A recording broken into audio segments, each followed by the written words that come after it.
in the quiet town of Elkhart, Indiana, where the sound of cicadas fills the space between passing cars and children's laughter echoes faintly from porches, there lived a man whose life no one truly knew.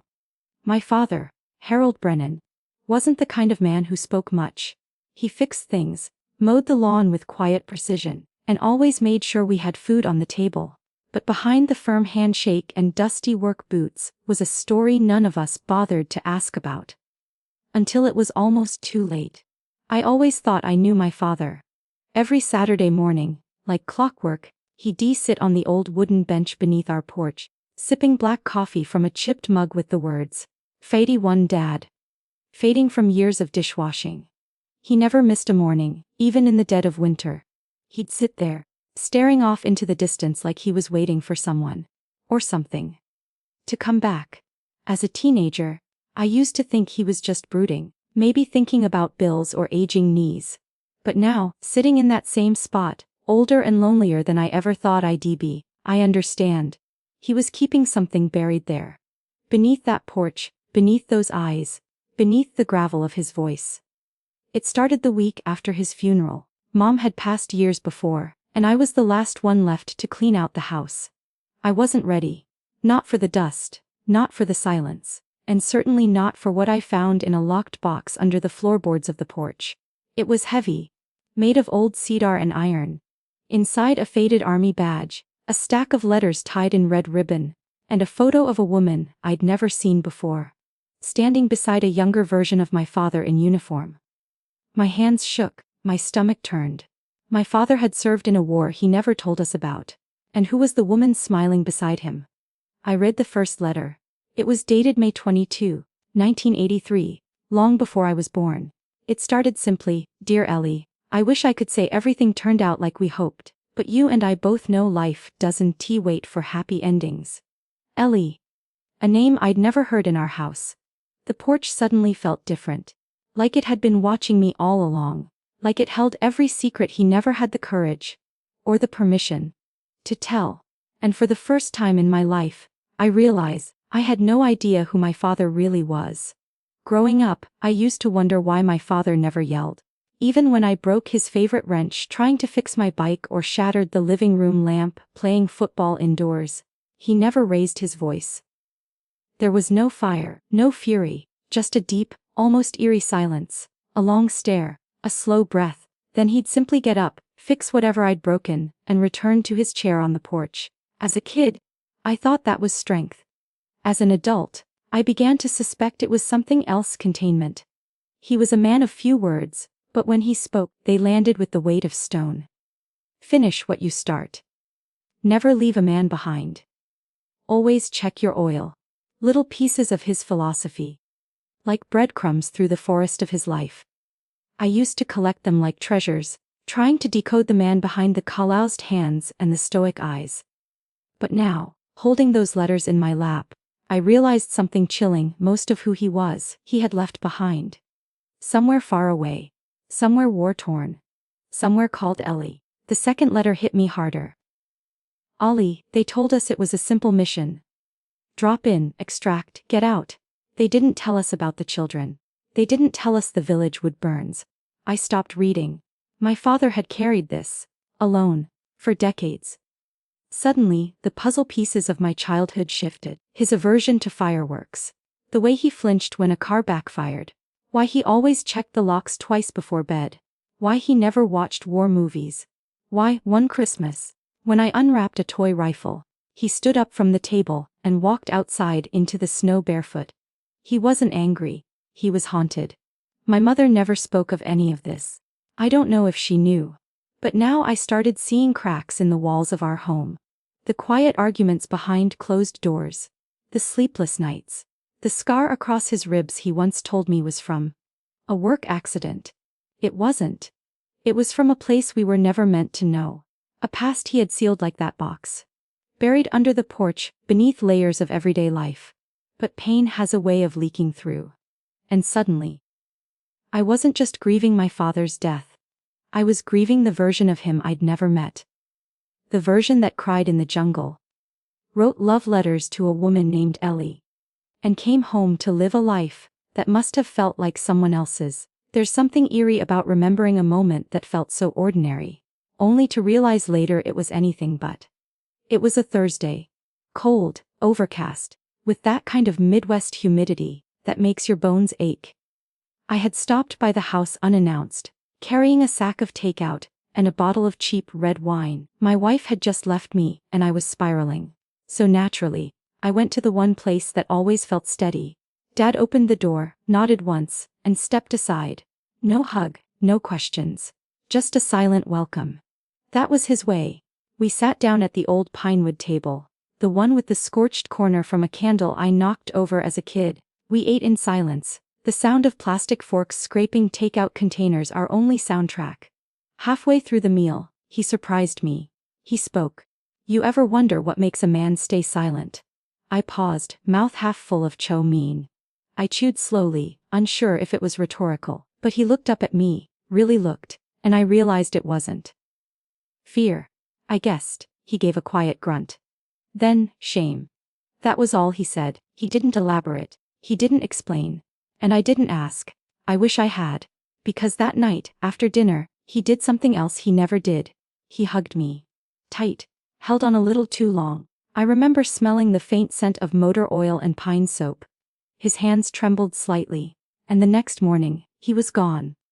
Collapsed in the driveway, keys still in hand. As if heading out for groceries or one last errand. The coroner said it was his heart. But now, I wonder if it wasn't something deeper, something spiritual that finally gave out. Now, every time I think of that dinner, I replay it like a film reel. The hesitations, the way he looked at me, the words left unsaid. That single word, shame, echoes like thunder before the storm. And I ask myself, what could a man like him possibly be ashamed of? That question would take me deeper than I was ready to go. The basement had always been off limits. As a child, I was told it was unsafe. Too many tools, too much clutter. As a teenager, I was too busy with my own life to care. And as an adult, I'd forgotten it even existed.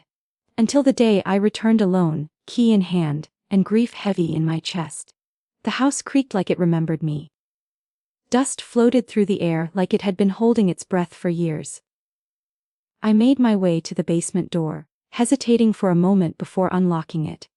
The air that greeted me was cold, damp, and still. The stairs groaned with each step as I descended. Light flickered overhead. One of those old fluorescent tubes that buzzed faintly like an insect trapped in glass. At the bottom, the basement looked just as I imagined. Shelves of rusted tools, mason jars filled with screws and nails, cobwebs clinging to ceiling pipes.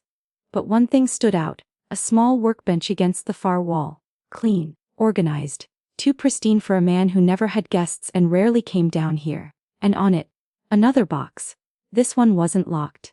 Inside a cassette recorder, 3 tapes labeled simply, 1, 2, and 3. And a worn leather notebook, its cover cracked like old skin. I took the recorder upstairs, sat in his favorite chair, and pressed play. His voice filled the room. If you're hearing this, then I'm gone. And if you're still listening, it means I never told you the truth. My hands went numb. My breath caught. I was 24 when they dropped us in Kunar province. Afghanistan. It was supposed to be 3 weeks. It turned into 2 years, and I came home a stranger to myself. He spoke slowly, methodically. No tremble. No regret. Just a tired resignation. A man unloading bricks he'd carried too long. There were things we did, things we saw. I can't justify them. I can only tell you, we thought we were doing the right thing. I thought I could come home and bury it all. Start fresh. But it followed me. There was a pause. Your mother saved me. She didn't ask questions. Just gave me a place to rest. But I never told her about Ellie.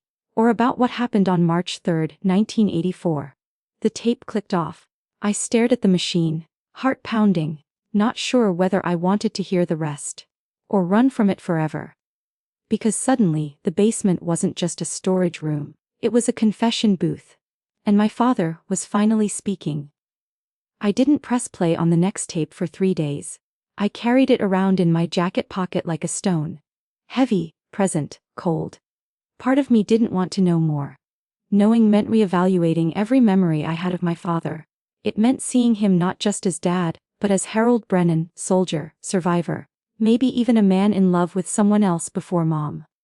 But eventually, one night, I poured a glass of whiskey, turned off the lights, and let his voice guide me again. March 3, 1984. We were on a recon sweep just outside the village. Ellie had been working with the Red Cross. She wasn't supposed to be there that day. My stomach sank. We heard the explosion before we saw it.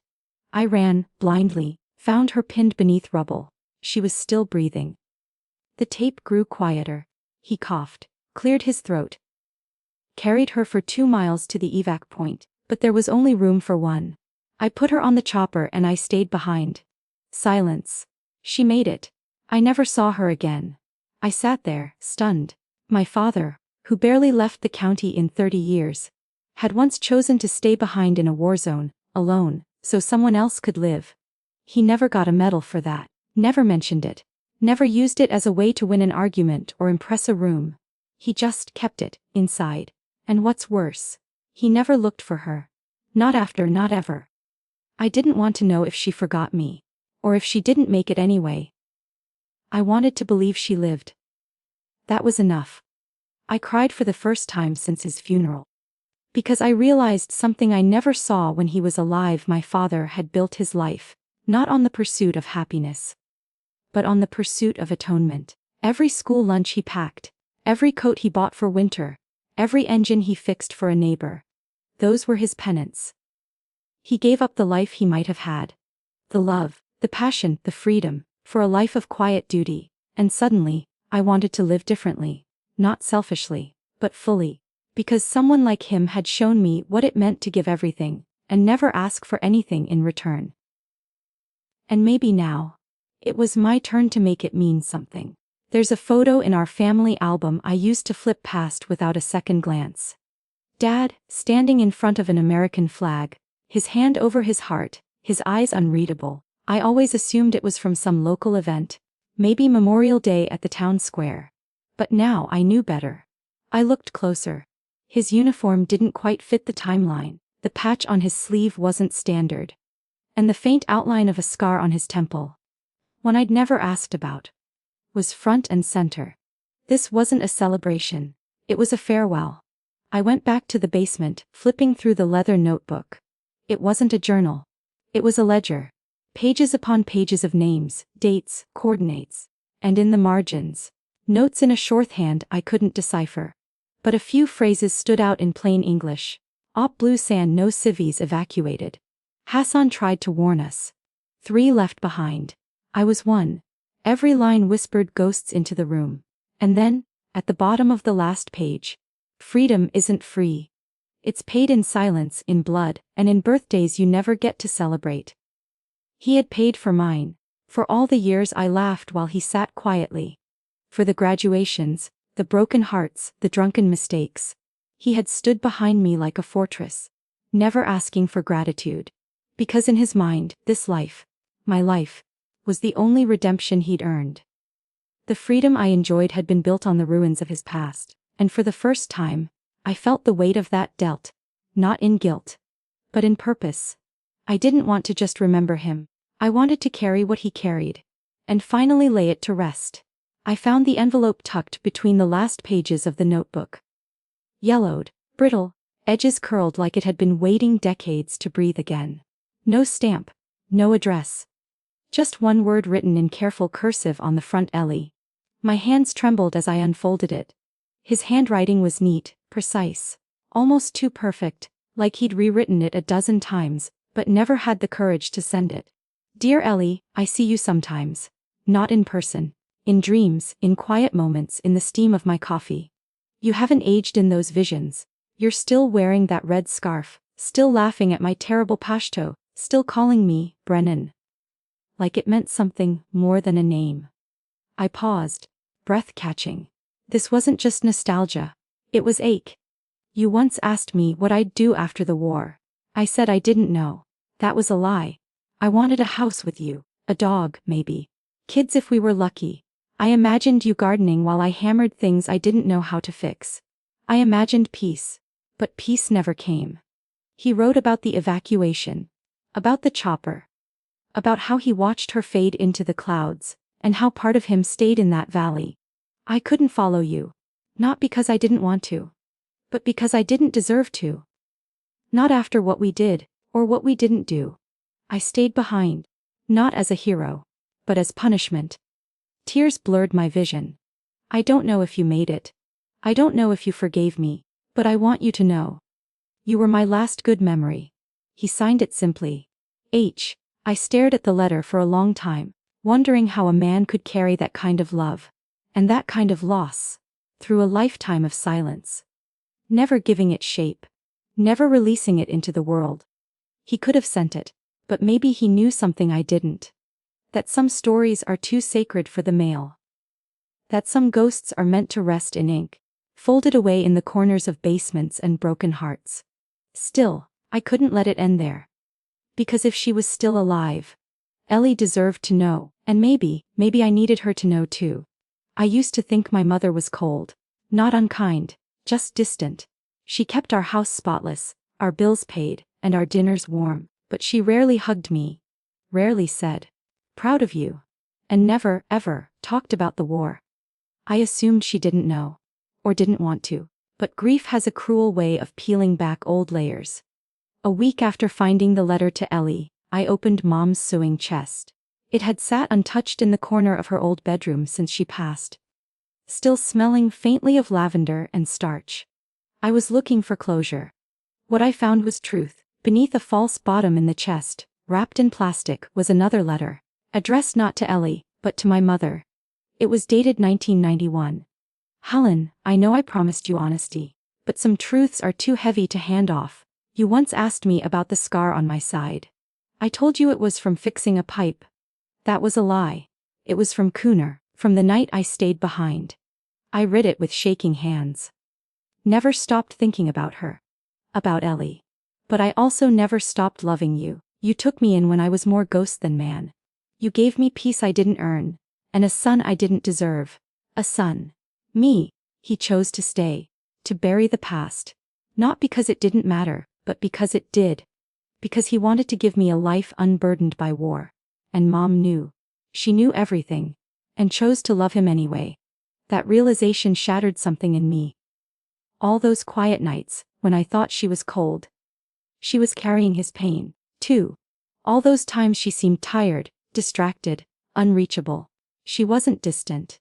She was protecting me from the fire she had walked into willingly. She married a man with a broken past. And bore the weight of silence so I wouldn't have to. That night, I sat alone in the kitchen, turned on the porch light. Just like she used to do when Dad came home late. And whispered into the stillness. I forgive you, Mom. Because now I knew. She had given everything, and asked for nothing. Just like him. I spent my last night in the house wrapped in my father's old blanket. It was wool. Faded blue. With fraying edges and a patch sewn clumsily near one corner. Probably Mom's handiwork. It had always been draped over the back of his recliner, and I never once saw him use it. But now, with the heater off and the house nearly empty, I needed something familiar. Something theirs. The blanket smelled faintly of cedar and tobacco. I pulled it tighter around my shoulders and stared out the window. Watching the porch light flicker in the wind. That old house. Every creaking floorboard, every scuffed wall, every leaky faucet, held pieces of a life built from sacrifice. I walked from room to room one last time. The kitchen, where Dad used to sit with his coffee. The hallway where Mom used to hang our report cards with thumbtacks. The little marks on the wall where they tracked my height every year. These weren't just memories. They were monuments. I sat on the porch just before dawn, blanket wrapped tight, trying to imagine what it must have felt like for him. Day after day, watching the world move on, carrying a war in his chest, pretending to be okay, and I realized something. The house wasn't haunted by ghosts. It was held together by them. Their love. Their pain. Their choices. That old blanket wasn't just for warmth. It was a metaphor. For everything they gave me. Quiet. Constant, often overlooked. But always there. And as the first light of morning crept over the horizon, I stood up, folded the blanket carefully, and placed it in a box labeled, Keep. Because some things, you don't throw away. There's no statue for men like my father. No plaque, no folded flag, no parade. Just an old toolbox, a worn recliner, and memories tucked into the corners of a life too humble for headlines. And yet, I've come to believe that his kind of sacrifice might be the purest of all. He didn't die on a battlefield, he came home. Got a job at the tire shop. Raised a kid. Paid taxes. Laughed, occasionally. Lost sleep, often. He lived an entire life in the shadow of something that nearly broke him. But he never let it break us. That's a kind of heroism we don't talk about. We love our symbols, uniforms, flags, salutes. But we overlook the quiet warriors. The ones who come home with invisible wounds, and keep showing up anyway. The ones who bury their trauma in yard work, in breakfast routines, in the simple act of staying. Dad never asked to be called brave, he just was, and Mom. Her sacrifice didn't wear dog tags, it came in the form of patience, forgiveness, 1,000 small silences swallowed for the sake of love. Neither of them had the luxury of being whole, but together, they made a family out of fragments. And me, I lived. Because they chose not to let their pain define mine. Now, as I box up the last of their belongings, I wonder how many other nameless sacrifices are buried in homes like ours. How many basements hold truth wrapped in tape and dust? How many children never get the chance to know what their parents gave up? Maybe we can't name every sacrifice, but we can remember them. We must. Because their love wasn't loud, but it was everything. I used to envy kids whose dads cheered from the bleachers. Mine never did. He never shouted my name at soccer games, never waved wildly during school plays, never embarrassed me with loud applause or teary-eyed speeches. He just sat there, quiet, still, like a statue in the back row. I thought he didn't care. But now I know, he cared so deeply, it hurt to show it. He was invisible by choice. Not because he lacked pride, but because he feared his presence might cast too large a shadow. He wanted me to be my own story. Not a sequel to his unfinished one. I remember one night after a high school debate tournament. I'd lost. Badly. I threw my notes in the trash and stormed outside, furious with myself. He was there, leaning against the truck. "You did fine," he said. I scoffed. "You didn't even watch the whole thing." He looked at me, steady, didn't need to. I rolled my eyes back then, but now I realize he had watched. Always. He just didn't want me to feel like I had to live up to him. Or live in the shadow of a life he couldn't explain. He gave me space. He gave me silence. And in that silence, he let me become who I needed to be. Only now, after listening to the tapes, reading the letters, folding his old work shirts into boxes, I finally see him. The man beneath the father. The human beneath the myth. The invisible presence that carried me through childhood like wind beneath wings. I didn't know I had. He wasn't perfect, but he was present. In every way that mattered. And if I ever become a father myself, I hope to do the same. Not to be seen, but to see. My father never gave me a grand speech. No deathbed wisdom, no cinematic goodbye. Instead, he gave me a life stitched together by quiet choices. By early mornings, calloused hands, and a love so steady it often went unnoticed. He taught me that strength isn't volume. It's endurance. That love isn't always spoken. It's lived. And the final lesson he left me was this: you don't have to be seen to matter. Sometimes, the greatest heroes are the ones who never ask for credit. The ones who carry others across emotional minefields. Who hold families together without praise. Who give up dreams so someone else can chase theirs. In the silence of his life, my father said more than most people ever will. And now, it's my turn. Not to relive his pain, but to honor his peace. By living fully. By loving deeply. And by never taking a single quiet, ordinary day for granted again.